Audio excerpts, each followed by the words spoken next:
Alrighty, so you are a neurologist and a sleep specialist. You have helped thousands of people from regular Joes to professional athletes improve the quality of their sleep. And I'm hoping in today's conversation, you can provide some insight, some advice to our listeners who are having a hard time sleeping so they can have a more restful night of sleep. But before we get to the advice, I think it'd be useful to understand a little bit about how sleep works. Specifically, let's talk about like what is going on in our body that makes us want to sleep or makes us feel sleepy. So there's a bunch of things. The two things we think about most are the longer we're awake, the more we start to accumulate a chemical called adenosine in our brain. If you remember back from your biology days when you're studying the different parts of the cell, one of them was the mitochondria.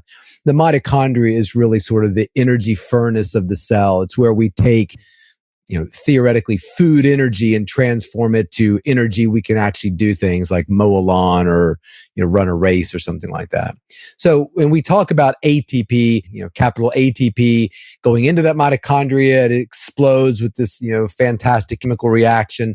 And now we have energy. What we don't talk about is that there's a byproduct of that response called adenosine. And it's adenosine that accumulates in your brain that makes us want to seek sleep. Therefore, the longer we're awake, the more we accumulate this chemical, the more we want to sleep. So that's really the homeostatic chemical for sleep, which is why eventually everybody sleeps. It's impossible just to make a decision. I'm going to stay up forever because you'll accumulate so much of this chemical that eventually your brain will take the decision out of your hands and you'll just fall asleep doing whatever you do. So that's one part of it. Another part is melatonin, which is a chemical that really has to do with our relationship with sleep and our environment. So if we sit out on our back porch all day and read a book or do our Zoom meetings, eventually as the sun starts to go down, we'll probably start to get a little sleepy. And it's because as we lose light in our environment and our eyes see that loss of light, we start to produce a chemical called melatonin. And so melatonin's job is to take the sleepiness we're all going to develop and try to regulate it in terms of timing. So theoretically, most humans are going to be more awake during the day and more sleepy during the night. Raccoons have the complete opposite response to melatonin. They want to be awake in your garbage can at night and sleep during the day. So those are sort of the biological underpinnings of sleep. It's a primary drive. It's something that we can't escape. So even the worst sleeper out there is going to sleep. I mean, humans are going to sleep about 5 to 6 hours of, every 24 they're alive, and there's not a thing we can do about it. So it's important to understand that, for an individual who comes to tell me, I had a guy tell me he'd been in Germany for 9.5 months and never slept the time he was there. That's not a true statement. It may be true from his perception, but the idea that there are people out there going 9.5 months without any sleep just doesn't happen. Why is it? I think everyone's experienced this. Like they feel really sleepy. This happened to me this week. I feel really sleepy. And I'm like, all right, time for bed. And as soon as I get into bed, I feel wide awake and I can't go to sleep. Like what happened? What's going on there with our sleep drive that causes that? Yeah, it's probably a bunch of things. I think number one, people poorly define the feeling of sleepy. So to me, sleepiness is drive to sleep. So if somebody says to me, I am so sleepy when I go to bed at 9:00 every night, and I ask them, how long does it take you to fall asleep? And they say 2 hours minimum. I'm going to argue that at 9:00, they're not particularly sleepy. So humans often use the feeling of fatigue as a surrogate for sleepy, meaning that you're sitting there at night and you're exhausted. You've got no energy. If somebody came up to you and said, hey, let's go run a few miles or a few laps around the track, you would say to them, look, I don't have any energy. I don't have the energy to fold a load of laundry, let alone go for a run. That's not the same thing as sleepiness. In other words, when you're running in the marathon and you get to mile marker 19, you might quit, but generally you're going to quit because of fatigue, not because of sleepiness. I got to mile marker 19, doc, and I could barely keep my eyes open. So I lay down in the middle of the road and took a nap. Like that said nobody ever, right? So that could be part of it. The second is sleep is a skill. And like any other skill, there's a performance that goes along with it. So maybe you are sleepy when you decide to go to bed at night. And once you get into bed, you've got some sort of performance anxiety that's going to keep you awake a little bit longer, meaning We've all come across an empty gymnasium with a basketball sitting there and started shooting some hoops. And maybe, oh my gosh, you just made 10 straight free throws. Nobody's in the gym. Nobody's watching you. Nothing's on the line. You just made 10 free throws. Now put that same individual on the free throw line for the NBA championship. So the entire team and the entire community is looking to you to make these 2 free throws. If you do, you're the champion. You're going to get a massive bonus. You're going to be a hero in that city for the rest of your life. Miss it. And everybody remember you as the person who couldn't make the free throws to win the championship. So it's still no different than the activity that you were engaged in that empty gym. It's putting a rubber ball through an iron hoop. But now you've engaged in a completely different psychological action than you were when nothing was on the line. And so for people who really struggle with their sleep, they put a tremendous amount on the line when they get into bed. And that's part of the problem that we have with our dialogues and discussions about sleep. Yes, we know a lot more about sleep than we did even 10 years ago. Yes, it's incredibly important for your health. But when you start going to bed at night with this feeling of, I've got to go to bed now, get my 8 hours of sleep because some doctor said I needed to, and if I don't, I'm going to develop dementia. That's a really terrible way to initiate sleep at night. So I always tell people, look, get into bed. One of 2 things will happen. You're going to fall asleep or you're not. You need to be equally comfortable and happy with either of those outcomes. And if you're not, we need to get you to a place where you are, because that's where sleep problems really can dig their teeth into people, when you start fearing that activity of going to sleep at night and maybe not falling asleep immediately. And we'll talk about some things that people can do to do that here in a bit. But I want to go back to this idea between the difference between sleepiness and fatigue, because I thought this was really interesting. Because I think I've struggled with that distinction for a long time. Sometimes I think I'm sleepy when I'm actually fatigued. Like, how do you tell the difference between the two? I think it's really about behaviors. If somebody says, I'm really sleepy, typically when I go to that 5 o'clock meeting on Friday, and they're saying, I've got to walk around, or I have to eat goldfish crackers or M&Ms and drink something. Otherwise, I fall asleep and my principal makes fun of me. I would say that you're exhibiting some signs of pretty excessive sleepiness at that time. Somebody says that when they drive, they will often wake up at a stoplight to the sound of the person behind them honking because the lights turn green. Or they love to read, but it's a very frustrating procedure for them because every time they sit down to read this book that they're really interested in, they get halfway through the first page and they fall asleep. So they've been trying to read this book for the last 6 weeks. All they do is read the same 3 pages over and over because every time they sit down to start to read, they fall asleep. I had a young woman who built a desk on a treadmill because if she sat to do work, she'd fall asleep. And she discovered that one trick was to be walking when she did work, and that would help her stay awake. I would say those are great signs of somebody who's excessively sleepy. And if you're excessively sleepy, it's happening through one of 2 mechanisms only. You are not getting enough sleep. You're not spending enough time in bed to get to sleep. You like to stay up and watch Stephen Colbert, then you watch Seth Meyers. So now it's 1:30 when you go to bed. You have to be up at 6 o'clock the next morning to go to work or get on your Zoom meeting or start your commute. So that individual is probably not giving himself or herself an adequate amount of time to get sleep at night. Or you're somebody who's sleeping 9-10 hours a night and feels sleepy. Well, that's not an inadequate amount of sleep. That's probably coming because your sleep is dysfunctional or there's something wrong with the quality of it.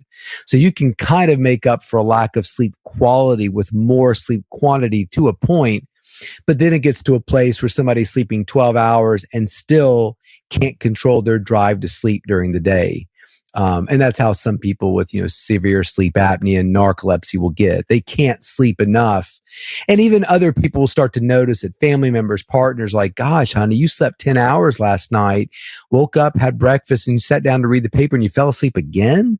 Like, what's going on? How are you able to sleep 10 hours and still be sleepy enough that you don't want to go out and go on the hike with the rest of the family? You want to stay home and sleep. Why? That doesn't make any sense. And it can really, these types of things can really drive a wedge in relationships. So sleepiness is always going to be defined as your drive to sleep.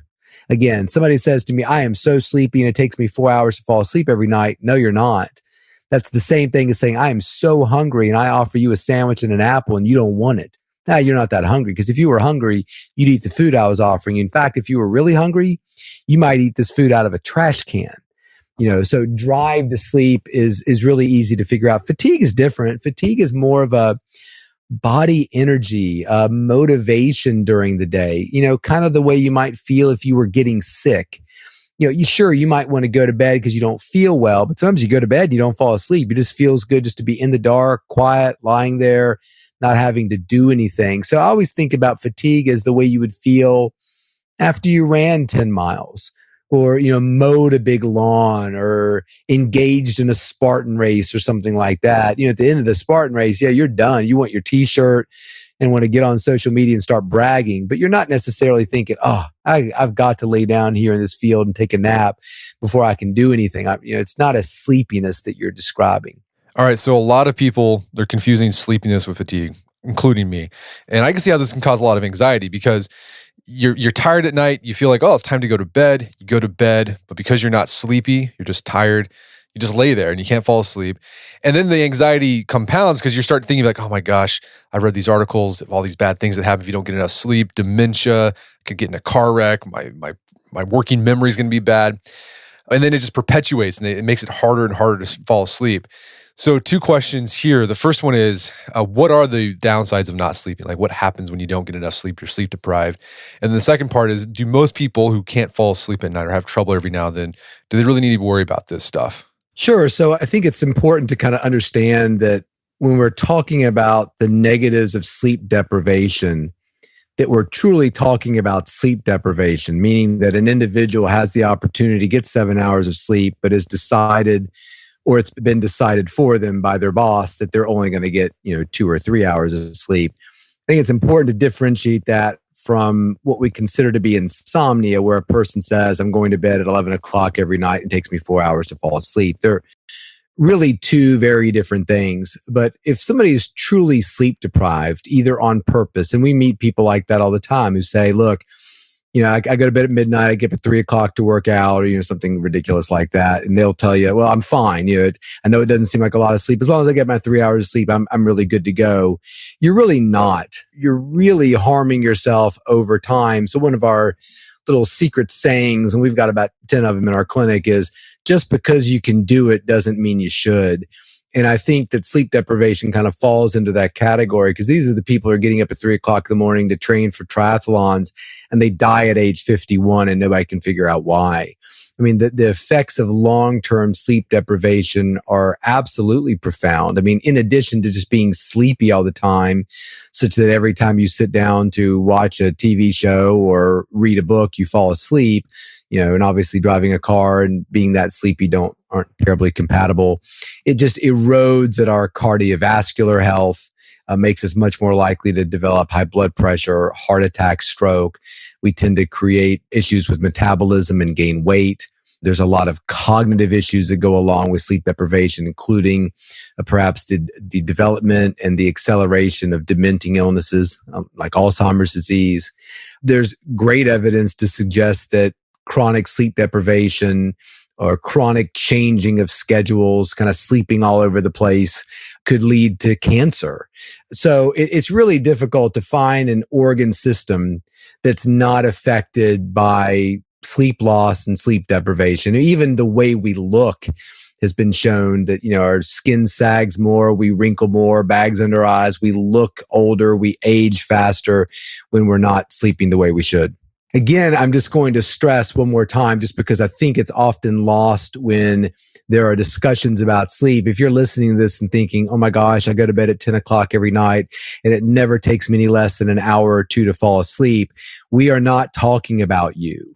This has nothing to do with the individual who's giving themselves the opportunity to sleep, but they're not taking it.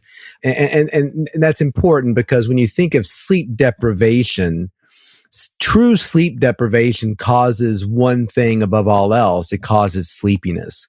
It's like food deprivation causing hunger or fluid deprivation causing thirst.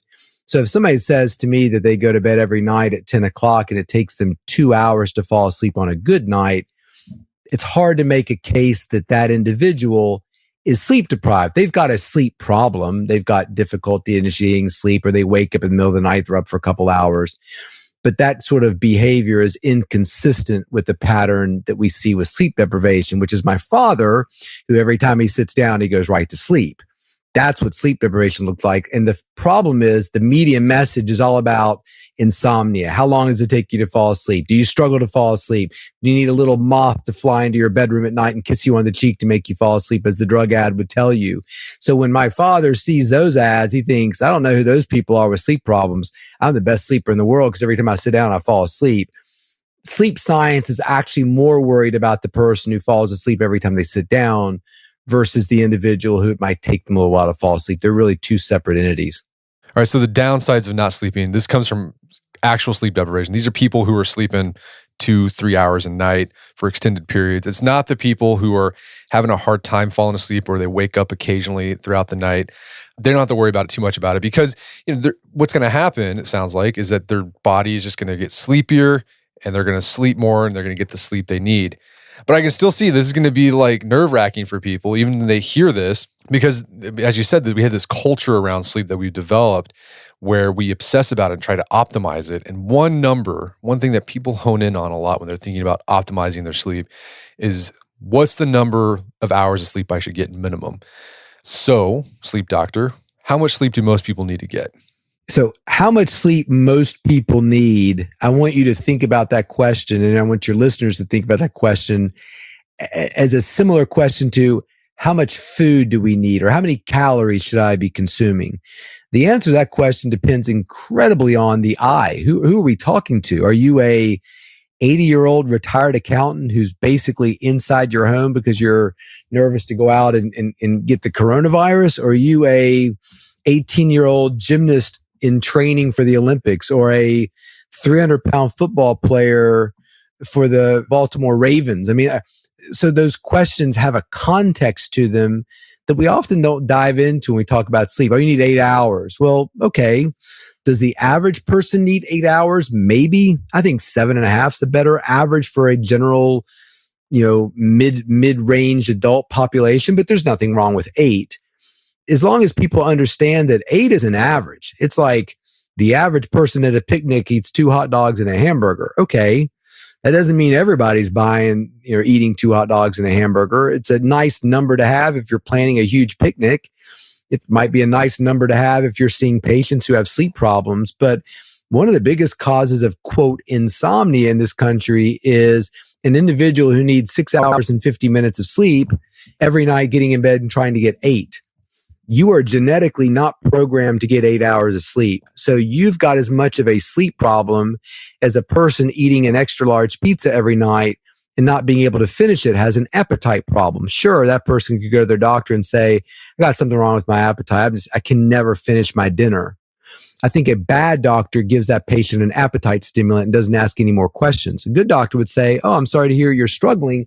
Tell me more about your dinner. Well, it's an extra large pizza, thick crust, deep dish, tons of meat.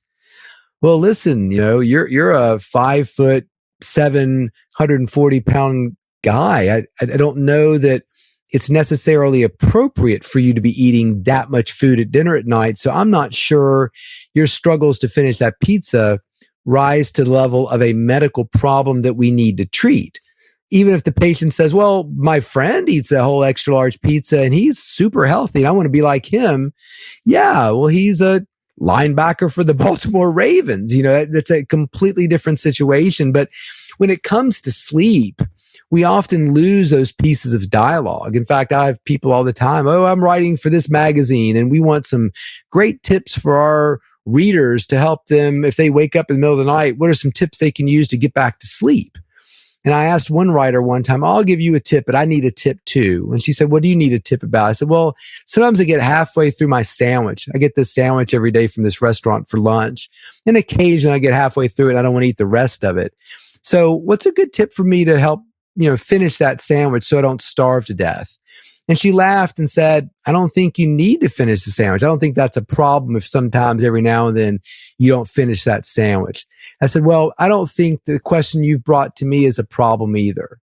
And I think we have to think about that as a society and a culture when we think about sleep, that if somebody wakes up at 4 o'clock in the morning and can't get back to sleep, why do we have to treat that? What are we treating? What are we concerned about? Because to me, it might just be a brain that says it's got enough sleep and doesn't really want to sleep right now. So I don't think that's a big issue. I think we make some problems into much bigger issues than they are. And when you start fearing waking up at 4 o'clock in the morning and wondering if your pill that your doctor's giving you or pills is going to do the trick, I think we start to create more problems than we solve. Well, is that fear of like sleep and being able to fall asleep or stay asleep? Is that what insomnia is? Like, what is insomnia? If you were to ask me what my definition of insomnia would be, I think for a lot of people, if you had to whittle it down to one word, it is that. It is a fear. Insomnia, if you define it with medical professionals, is not an individual who can't sleep. So if you go out to an outdoor mall and as people walk by on a pretty day, ask them, hey, can I ask you a real quick question for a survey? And they say, sure. If you ask them, what's insomnia? They'll say, I don't know. It's when somebody can't sleep. That's the definition, can't sleep. It's not really the definition of insomnia because can't sleep doesn't exist in nature, really. It's an individual who's not sleeping in a way or a time in which they've decided they want to. So they've decided 11 o'clock's their bedtime. They're going to bed 11. It takes them an hour or two to fall asleep. So that's part A. Part B is you have to have a negative response to part A. So when somebody says to me, hey, Chris, I've heard you're a sleep doctor. So I go to bed every night at 10 o'clock. It takes me 2 hours to fall asleep. My first question is, how do you feel about that? And if somebody says, oh, I don't mind, then I don't really think they have insomnia. I don't think anything really needs to be done about that. In fact, I would say, yeah, sometimes it takes me a while to fall asleep too. And I don't mind either. In fact, I like being in bed awake. I don't have a problem with it at all. If you start having a problem with being in bed awake, that's really the origin of insomnia. We talk about insomnia is sort of runs kind of in people who are more predisposed to be a little bit anxious, a little bit more type A. These are successful people. They're entrepreneurial in spirit. If there's a problem, they're going to figure out a solution right away. I mean, these are traits that you want in a partner or a spouse or an employee. They're not great traits to have when somebody goes to bed at night and then they are struggling to fall asleep. Now, all of a sudden, the wheels start churning and they are trying to solve the problem, which is unfortunate versus just, oh, well, I'm awake. I'm going to sit here and use this time to think about what to buy for my husband for his birthday coming up. Or I'm going to use this to think about a way that I could deal with an employee who has very unusual political beliefs, but I've got to work with them. And I think that the way I've been kind of making fun of him is not a great way to move forward. And I'm going to really try to get inside his head and come to some understanding about thinking about the way he thinks. I mean, you can use that time. I mean, I embrace time in bed awake. I love it. And that's why I always, when I lecture about insomnia, I always tell people, look, I'm never going to have insomnia in my life. And there's always murmuring in the crowd. And I say, well, wait a minute. I didn't say I wouldn't have sleepless nights. A sleepless night is part of the human condition. We're all going to get in bed and struggle to fall asleep from time to time. Insomnia is when we really care about it, when it's upsetting and frustrating. If you want to really see a tour de force of insomnia or insomnia thinking, go on Amazon, find my book. It's called The Sleep Solution. Go down where the ratings are and just look at the 1-star reviews of the book. And you really start to get a sense of the word that you use, Brett, which is a good word, it's fear. There are people out there who are traumatized by the condition. So when I say that inability to sleep or not being able to sleep doesn't exist, that doesn't mean insomnia doesn't exist. Insomnia is a very real thing. We just often define it incorrectly, which leads to incorrect treatments. Michael Jackson went to his doctors and said, I can't sleep. And instead of probing that and redefining the problem, they said, okay, here's some drugs. And he came back and said, these drugs don't work or don't work anymore. I need better drugs. And eventually they got to a point where a surgeon was going to his house and anesthetizing him with a drug called propofol, which is completely problematic and just a terrible way to deal with somebody who's got sleep problems.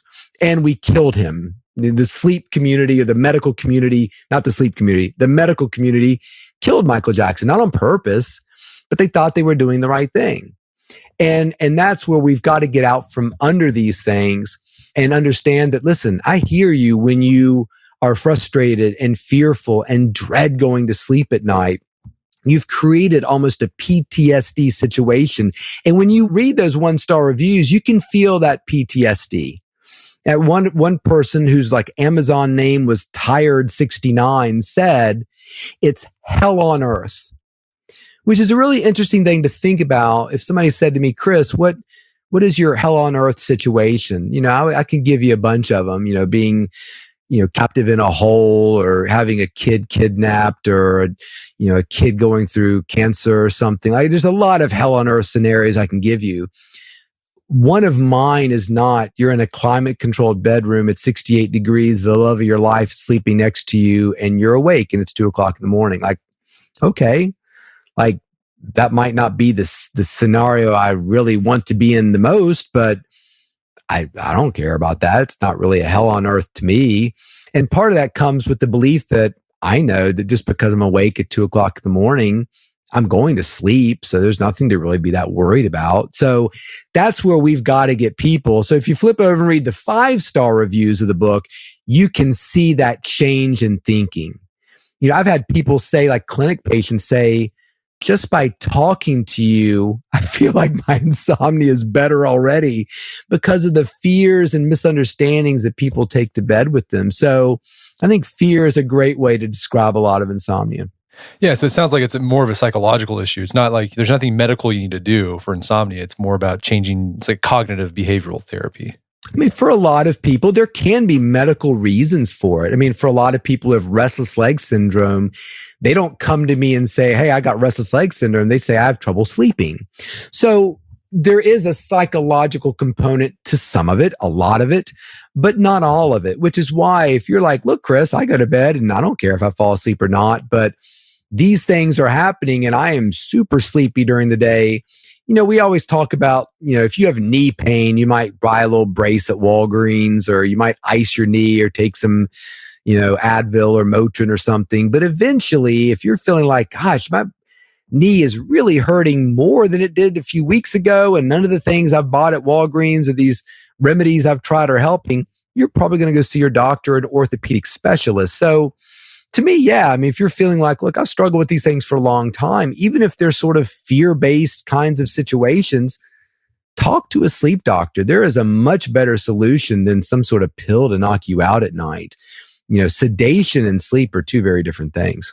Well, related to insomnia, it is kind of like insomnia. It's not people are afraid who are asleep, but people who sleep, or like people who think they're not sleeping or they're having bad sleep, but then they come to you and say, Doc, I'm not sleeping. My sleep's terrible. And they do a sleep study and like their sleep's fine. Like what's going on there where the perception is off between the quality and the quantity of sleep they're getting, but like what they think they're getting? Sure. So a sleep study, particularly in these days when we've got home sleep studies, is not necessarily a guarantee that your sleep is normal. So, but your point is a good one, that another one of our secret sayings in the clinic is perception of sleep and reality are two very different things. So when the patient comes to me and says, I've been in Germany for the last 9.5 months and I haven't slept, he wasn't sitting at home the night before saying, I've got this great idea, honey. I'm going to go to see this sleep doctor. I'm going to wait several months for my visit. And when I finally get in to see him, I'm going to lie about my sleep and tell him I'm not sleeping when in fact I really am. It'll be so much fun. Like nobody ever does that. So when that individual comes, or I had a circuit court judge, right below the Supreme Court, she came in at one point and said, I'm not sleeping. I said, when you say you're not sleeping, what do you mean? She said, do I stutter? I don't sleep. The husband had a kind of a funny look on his face, and the funny look was, I don't think that's necessarily true, but I don't want to say anything because I'm living with her, etc. So, but that's her perception. So we actually put her in a sleep center and she did a sleep study and she came back and said, see, I told you I don't sleep. And I'm like, ma'am, you slept for 6.5 hours. And I showed her the video. And she said, Chris, that is absolutely not my perception of what happened that night. In fact, if I didn't know any better, I would think that you superimposed my face digitally onto the body of somebody else who was actually sleeping, because my experience was I was awake all night. Now, it starts to make sense when you understand that she's awake all night, yet she's hearing court cases all day long, doesn't feel sleepy. In fact, when she tries to nap, she can't. So that behavior makes sense now. And so it's important that we understand that how we feel about our sleep doesn't always match up with the reality. In fact, that's one of the wonderful things about some of the technology we have. Sure, it may not be great at determining REM sleep and deep sleep, but if you're wearing an Apple Watch or a Fitbit or a Withings band, trying to figure out how much sleep you're getting, and you're waking up every morning and writing in your sleep diary, I slept 28 minutes last night, but your Fitbit is saying you slept 6 hours and 17 minutes. No offense to you. And I understand that a Fitbit can be off, but I actually believe the Fitbit more than I do you. And I bet your bed partner does as well too. So it's sometimes nice to have an objective measure, because now that fear of, oh my gosh, I am sleeping 30 minutes a night and I have so for the past 8 days, I'm going to develop dementia by the end of the month. My sleep is so bad. Now you have this objective voice saying, hey, don't worry. Maybe you didn't sleep great last night, but you got 6 hours and 17 minutes sleep, which is a whole lot better than 28 minutes. So these things have started to play a real positive role in people's lives, that they're actually sort of a referee. Like, I can tell you, look, you're not in danger of sleeping 28 minutes a night. I had a parent who said their kid slept 2 hours a night. I'm like, no, he doesn't. Not on average. I mean, maybe last night he did, but there's no way over a month's time your 11-year-old son's averaging an hour or two of sleep. It just doesn't happen in nature. And if you don't believe me, buy him a Fitbit, stick it on his wrist, and we'll talk in a month. Nobody ever brings me that Fitbit back that says, oh, wow, you're right, 1 hour. If that ever is the case, the medical sleep community is going to be up in arms, because we've been looking for that person for years, but have never been able to validate that somebody like that can even exist. Yeah, that was one of the biggest takeaways from this book that helped me really right away. Like, I've had those where you wake up in the morning, you don't feel great, you don't feel refreshed, and you think, I didn't sleep last night. My sleep is horrible. And now I was like, well, I probably did sleep. And if I asked my wife, she'd be like, no, you were snoring when I came into the bedroom to get into bed. So yeah, okay, I did sleep. I did get the sleep my body needed. I might not feel like it, but I did. Right. Or you might even say that sleep quality wasn't that great. So again, when a person comes to my clinic, for a lot of people, the first thing we have to agree on is you sleep. And for 90% of people, that's not a problem. Like, scientifically, sure, we have to eat, we have to drink, we have to sleep. So when you say to your wife, oh, I slept terribly last night, and she said, well, I think you slept better than you thought you did, because that time you thought you were awake, you were actually snoring. Sure, you did sleep. So if the question is, does Brett sleep or not? I'm sure he does. Your wife agrees. There we go. Does that mean your sleep that night was as good as it could be? Absolutely not. So when I'm telling a patient who has insomnia, look, you sleep, I am not saying you sleep well, but we do have to get to a place in our relationship where we can believe that you actually sleep. And like I said, if you go back to those 1-star reviews of the book, these are people who've read the book and are like, I don't care what this smart ass sleep doctor has to say. I haven't slept more than 2 hours a night, and I guess I'm the exception. And his book really didn't help me figure out a way where I can get more than 2 hours of sleep at night. No, it's not going to do that. In fact, I've always had a great idea for a television show. I want to contact those 1 hour sleepers, and I'm going to move into their home for the next 14 days. And now I'm in complete control of their schedule. We're going to hook some cameras up in their bedroom, and we're going to get down to figuring out the problems these individuals have. But now we've got eyes on the situation. So if you're truly not sleeping at night, we're going to see it. And I'm going to make sure you're up at 6 o'clock in the morning and eating right and exercising and getting sunlight and doing all of the secondary things we need to do for our sleep, versus just hiding behind, well, I only sleep an hour and you're frustrating me by this conversation. So goodbye. I'm going to find another sleep doctor. He'll just give me more Ambien, which is something that, I wish I could control, but sometimes I can't, because that perception can be incredibly strong in people. Well, let's talk about things that people can do to, one, if they have insomnia, sort of mitigate that and sort of training themselves to sleep. It's like you said, sleep is a skill, what they can do, but also for people who are sleeping, they know they're sleeping, they're not sleeping great, some things they can do to improve their sleep. And I think this goes under the rubric of, it's called sleep hygiene. So like, what does good sleep hygiene look like? Yeah, I mean, I didn't put a lot of effort into talking about sleep hygiene in my book just because I feel like, man, if you don't know a dark room is better than a bright room in 2020 for your sleep, you've been living under a rock. This is the stuff that everybody seems to focus on. A dark bedroom, a cool bedroom, get a good comfortable mattress, make sure you're exercising, and, make sure you don't have a computer screen in front of your face at night, and make sure you're not smoking and drinking a bunch of coffee right before you go to bed. I mean, the number of people who come to my clinic who I am solving their sleep problems by giving them sleep hygiene tips rounded to a whole number of 0. They've come in doing all those things.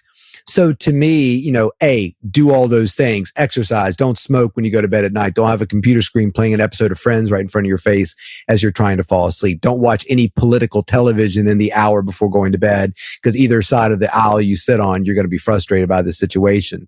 So to me, once you've gotten past those things, bedroom's dark, it's cool, wife doesn't snore, we've kicked the dog out of the bedroom, the kids sleep great, whatever, that's probably the time to come talk to somebody, before you plunk down another $3,000 on a state-of-the-art mattress because you've already bought 2 of them in the last year.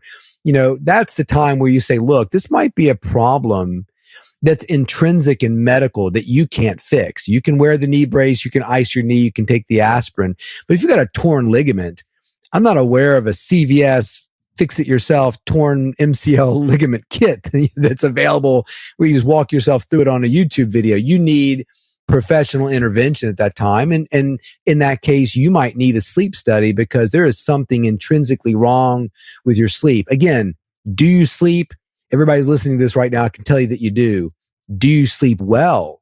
Is there something wrong with your sleep? There very well could be. And the best way to figure that out is through some sort of sleep study. All right, so let's do a quick recap here. Some people are going to need more or less sleep than other people. It's different for everybody. And even the amount of sleep you need personally, that's going to change or fluctuate throughout your life. Like some days you're going to need more sleep, other days you're going to need less sleep, so you're not sleepy. And I like the analogy you made with food because that really hit it home with me. Like some days you're hungrier, so you need more food. Some other days you're not as hungry, you need less food. Same thing with sleep. But regardless of the fluctuations in your sleep, everyone is going to sleep. So the people with insomnia, these are the people who are afraid to fall asleep because they're afraid they can't fall asleep, or they're afraid they're going to wake up in the middle of the night. What they need to do is sort of manage their expectations about sleep. Don't stress out about it if they can't fall asleep. Don't put pressure on themselves that they need to fall asleep. And really just adjust their expectations for these natural fluctuations that happen with our sleep throughout our life. Absolutely. Or maybe you don't have as much time in bed. I mean, it's amazing. I mean, people tell me that, what time do you go to bed? 9 o'clock. How long does it take you to fall asleep? 2 hours. When do you wake up? 6 o'clock. Okay. Well, you're seeking 9 hours of sleep. You don't go to bed until 11 o'clock, most nights. Why not make 11 o'clock your bedtime and keep 6 o'clock your wake up time? That's still 7 hours. That's plenty. So if somebody says they need 9 hours, then by all means get it. But if you're trying to get 9, but you only need 7, those extra 2 hours, that difference is insomnia. So if somebody says, well, I don't mind lying in bed for 2 hours before I fall asleep at 11, then don't. If somebody says, yeah, it drives me crazy, then hey, let me gift you the gift of 2 more hours in the evening to get some things done or watch some more TV or finish up the Queen's Gambit, whatever you're interested in doing. Like don't go to the restaurant at 5 o'clock for dinner when you're not hungry until 7. Just sitting in the restaurant, annoying the waitresses every time they come by. What do you want to eat? I'm not hungry. And you go there every day at 5 o'clock. Why do you go at 5 o'clock? Well, 5 o'clock's my dinner time. No, it's not. You've determined it's your dinner time, but there's nothing about your behavior that would say it's your dinner time. So if somebody says out there that they go to bed at 9, go to bed at 11. Now keep your wake up time where it is, but that's perfectly fine. So having those expectations and freeing yourself up from some schedule can be extremely liberating for a lot of people. And also, at one point you make in the book is if you're having trouble falling asleep, don't immediately go to, well, I'm just going to pop an Advil PM or NyQuil, because they don't really do all that much, and it can also disrupt your sleep. And 2, there's also long-term consequences of taking sleep aids. There can be, absolutely. I mean, some of those, anything that has PM in the end of it's probably just a antihistamine. And there's some evidence that chronic use of antihistamines could lead to early dementia, because a lot of antihistamines have an anticholinergic effect, which means they block the chemical acetylcholine, which is integral in like Alzheimer's dementia. So to me, tonight we're all going to go to bed at some point. Let's have a plan. And the plan can't be, I'm going to have great sleep or else terrible things are going to happen. The plan's either be, I'm going to get in bed and fall right to sleep, or I'm not. And if I don't, what's the plan? The plan could be a Sudoku puzzle. The plan could be read my book. I always tell people it's either the best book in the world in sleep and it'll help you figure out your problem, or it's the worst book on sleep and it'll put you right to sleep. So have a good book next to your bed, one you're kind of interested in reading, like a Dan Brown. He's running around the Vatican trying to figure out, the killer's motives with all these little clues or whatever. There's all kinds of good books out there to read. Something fun and light. It's not, tax theory or, something divisive or upsetting, something relaxing. Or, the advice that always drives me crazy is if you're in bed and you can't fall asleep, give yourself 15 minutes. And if you're still not asleep in 15 minutes, get up and go do something else. Sure. I hate the 15 minutes or the 20-minute part because now it's like a clock, tick tock, tick tock, tick tock. You have 15 minutes to get yourself to sleep or else, which never works. To me, it's just be in bed. And if you like being in bed, it's relaxing and your eyes are closed and you're thinking pleasant thoughts and planning out your next trip once we can get out from under this virus and travel again. Great. You sitting there resting, meditating is doing something positive for your body. If it starts to frustrate you or bother you, or you don't like sitting there in bed awake with your eyes closed in the dark, then go up and go do something. And don't worry about it. Okay, it's midnight and you can't sleep. So you get out and go out in the living room and, check some emails or paint some little figurines or, models that you like to build or clean out your workroom or whatever you like to do. And if finally at 3:00 in the morning, you're starting to feel sleepy, then go to bed. It's 3:00, go to bed. Now, you got to keep your wake up time set. That's the key. That just because you went to bed at 3 doesn't allow you now to sleep until 11. And skip your first Zoom meeting of the day. Nope, you got to wake up on time. And that's the thing that keeps our brains honest. I tell people all the time, if I can't fix you, go join the military. There is a wonderful drill sergeant out there, and she will fix your sleep problem in about a week. It will not take her very long because she's going to put you in your barracks at midnight. She'll wake you up with a beautiful horn at 5:00 in the morning, and she will not let you out from under her sight from 5:00 in the morning till midnight. You will run and do push-ups and eat these exact precise times every day. And there'll be no opportunity for napping. There'll be no opportunity to say, hey, Sarge, I'm a little tired. Mind if I go take a nap while you all go do this obstacle course and I'll meet up with you all later? No, that's not going to happen. So you may have very different problems in a week, but one of them will not be an inability to fall asleep because she's going to take care of that very quickly. Well, speaking of naps, can naps get in the way of sleep? And if so, how do you nap without it messing up your nightly sleep?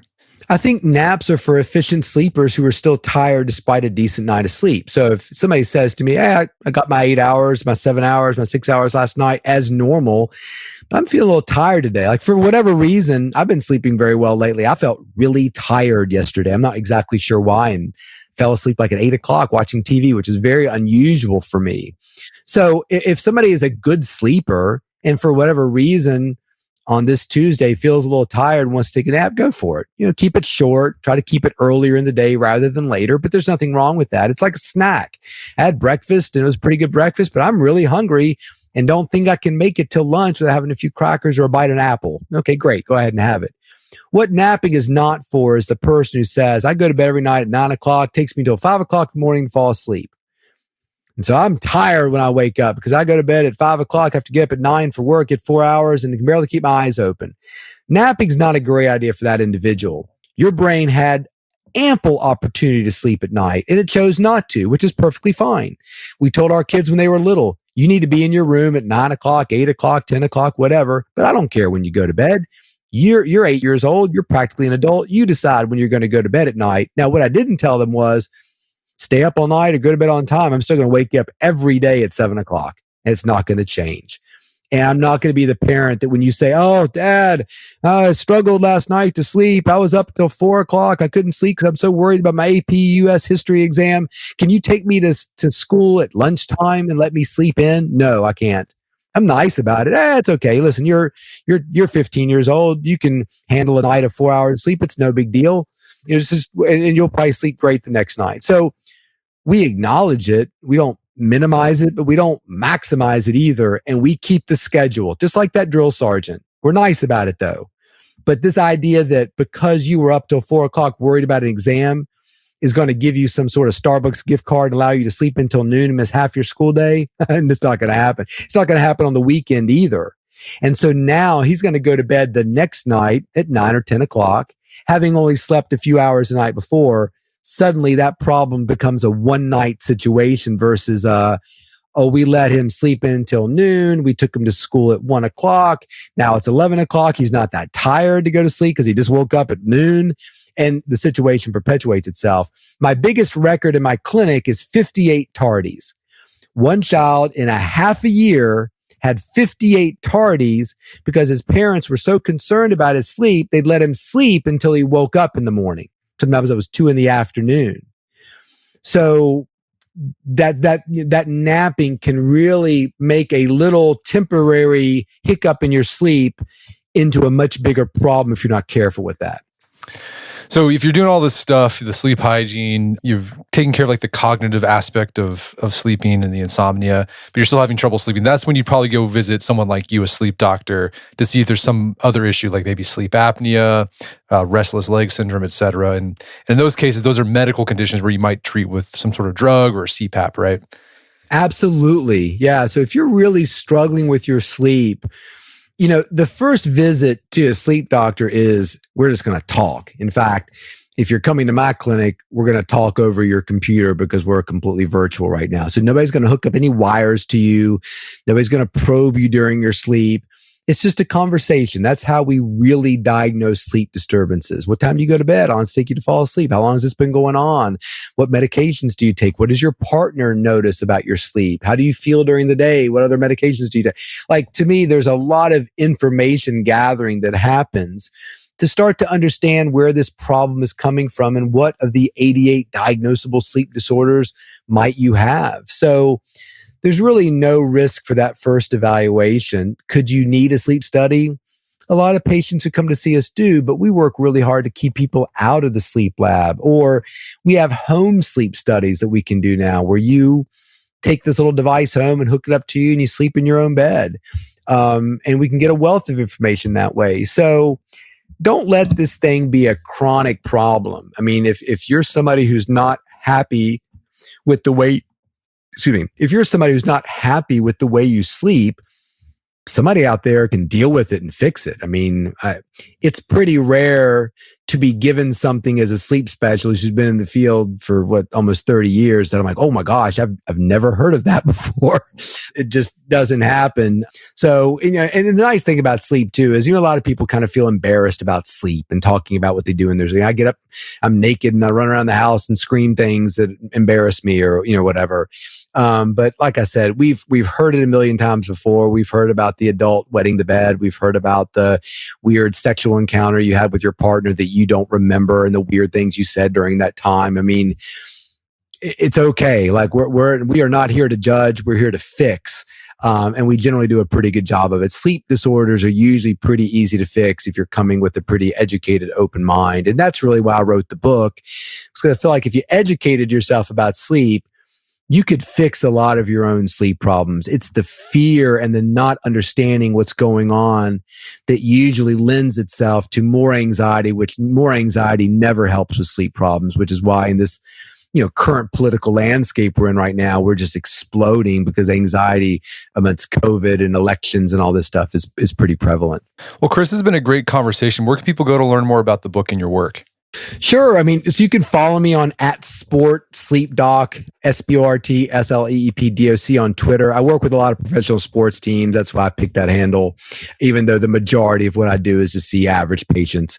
I'm not even that huge of a sports fan. I just think it's interesting when you fix an athlete's sleep problem, we can measure their performance a lot easier than we can a lawyer, for instance. So I find them to be a wonderful laboratory for, does better sleep actually make us perform better? So I'm at SportSleepdoc on Twitter.